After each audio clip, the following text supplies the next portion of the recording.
Bismillahirrahmanirrahim. Assalamualaikum warahmatullahi wabarakatuh.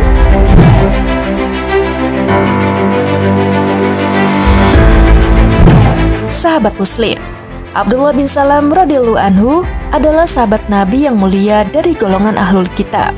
Sebab Abdullah bin Salam dahulu adalah salah seorang pendeta Yahudi. Ketika Nabi SAW diutus, ia beriman kepada risalah beliau dan ia termasuk sahabat Nabi yang paling utama. Bahkan Nabi bersaksi bahwa ia akan masuk surga. Sebelum Nabi SAW diutus, Abdullah bin Salam bernama Al-Husain. Lalu setelah masuk Islam, namanya diganti oleh Nabi menjadi Abdullah.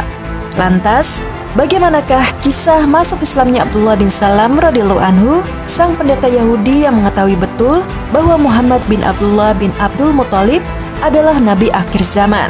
Simak terus video ini. Namun sebelum lanjut ke videonya, silahkan tekan tombol subscribe dan tombol lonceng di bawah ini sebagai bentuk dukungan kalian agar channel ini tetap terus menyebarkan informasi seputar Islam.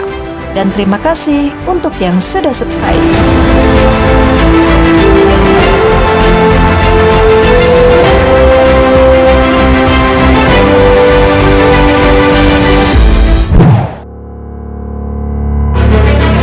Sahabat Muslim, Al-Husain atau Abdullah bin Salam radhiyallahu anhu merupakan salah satu pemimpin agama Yahudi di Madinah. Kendati demikian, ia adalah seorang Yahudi yang paling bertakwa kepada Allah dan berilmu. Di Yastrib ia dihormati, disayangi dan disegani oleh penduduknya. Itu karena kebaikan, ketakwaan, kejujuran dan keistiqomahannya. Bahkan ia adalah orang yang paling mengetahui isi kitab Taurat. Setiap kali ia membaca dalam kitab Taurat berita-berita yang memberikan kabar gembira tentang kemunculan seorang nabi penutup, kerinduan itu pun datang. Rindu ingin cepat bertemu dan mengimani risalah yang dibawanya.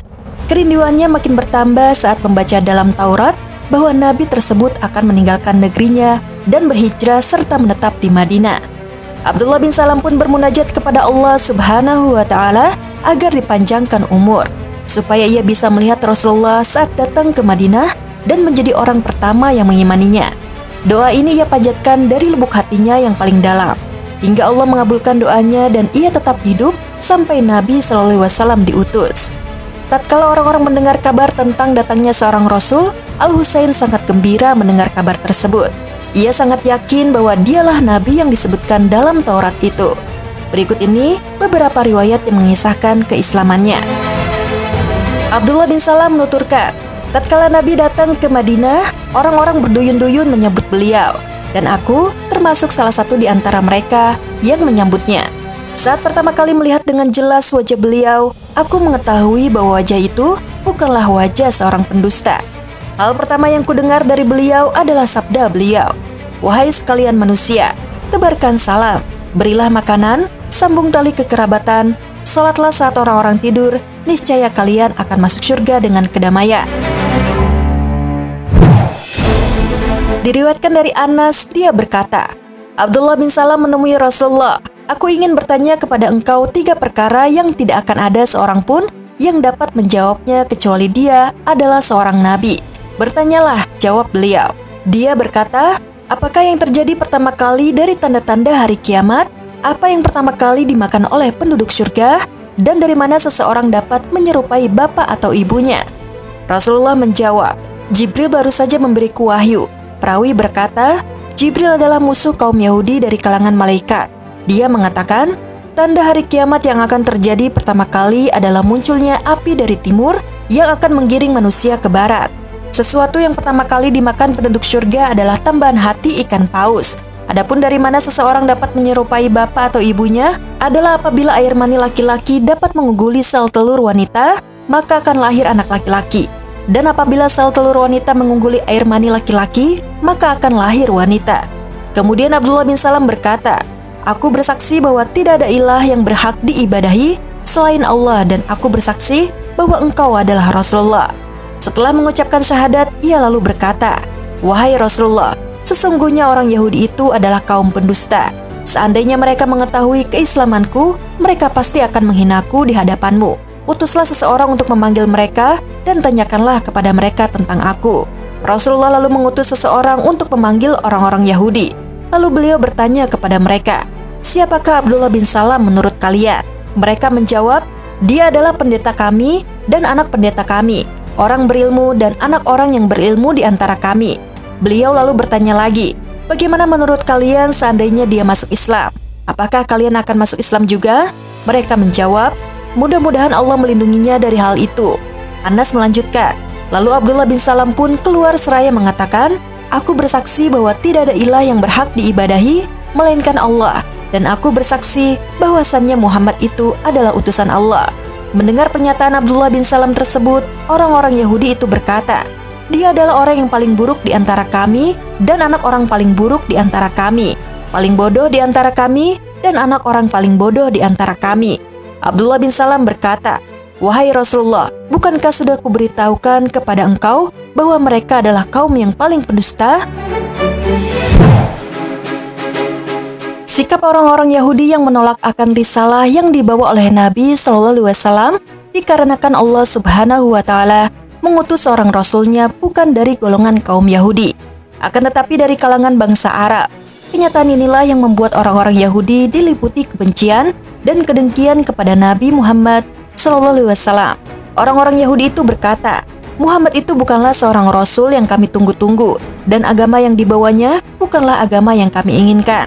Mereka mengubah isi kitab Taurat, terutama yang berkaitan dengan pengutusan Rasulullah dan yang menyebutkan tentang nama atau sifat Nabi yang diutus, atau segala isyarat mengenai datangnya seorang Nabi utusan Allah.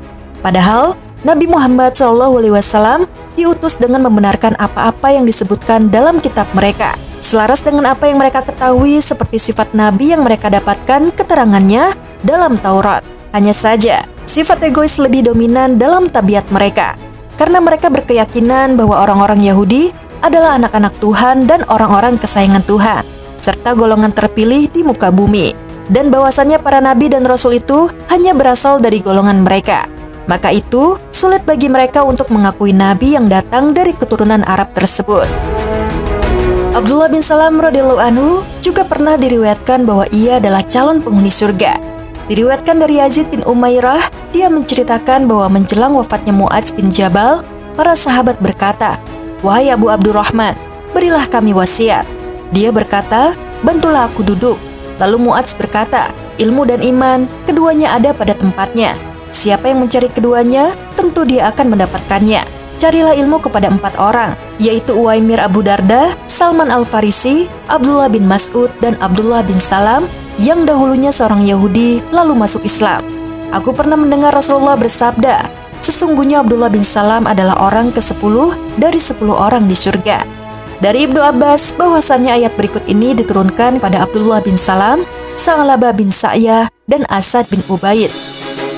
Mereka beriman kepada Allah dan hari akhir, menyuruh berbuat yang ma'ruf dan mencegah dari yang mungkar, dan bersegera mengerjakan berbagai kebajikan.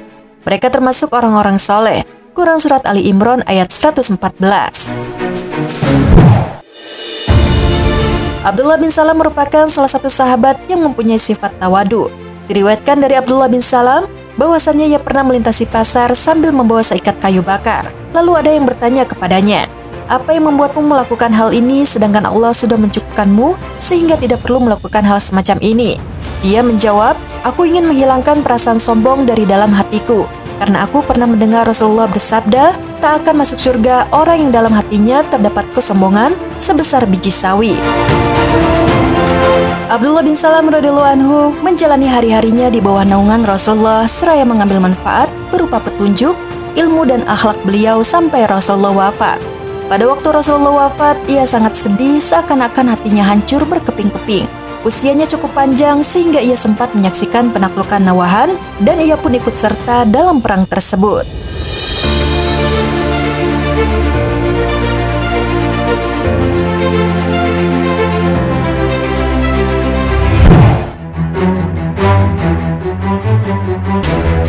Sahabat Muslim, demikianlah kisah dari sahabat Abdullah bin Salam radhiyallahu anhu, sang pendeta Yahudi yang beriman kepada risalah Nabi Muhammad SAW.